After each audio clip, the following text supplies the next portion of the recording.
Finally mga idol, lumabas na rin yung bagong colorway dito sa ST3 ni Idol Scotty Thompson. Kaya tara, i-unbox natin.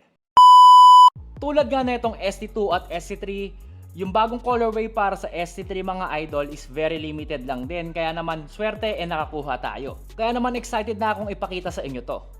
At eto na siya mga idol. Box pa lang quality na at tulad nga nung unang colorway, may kasama rin itong booklet or manual kung saan nakalagay nga dito lahat ng innovation or technology na ginamit nila para mapaangas tong ST3. Grabe. Sheesh! Ito nga mga idol ang bagong colorway dito sa ST3 from World Balance.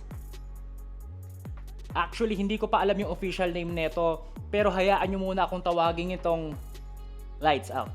Out of the box mga idol, meron kasama tong dog tag na merong initial ni Idol Scotty Thompson. At sa personal mga idol, napakaganda ng pagkakaitim nito. Iba't ibang shade to ng black ata dahil tulad dito sa heel mat, glossy naman dito sa wing cage, at kakaibang mesh naman dito para sa upper netong sapatos na to. So ayun nga ang quick unboxing natin para dito sa ST3 Lights Out mga idol. At kung gusto nyo rin umiscore nito, i-visit nyo na yung pinakamalapit na retailers ng World Balance near you.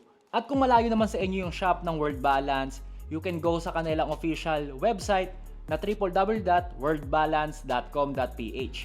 Kung diehard fan kayo ni Idol Scotty Thompson at syempre ng Hinebra, wag na kayong magdalawang isip. Umiscore na kayo netong ST3 Lights Out. Yun lang mga idol, maraming salamat sa panonood. I'll see you guys on my next one. Peace!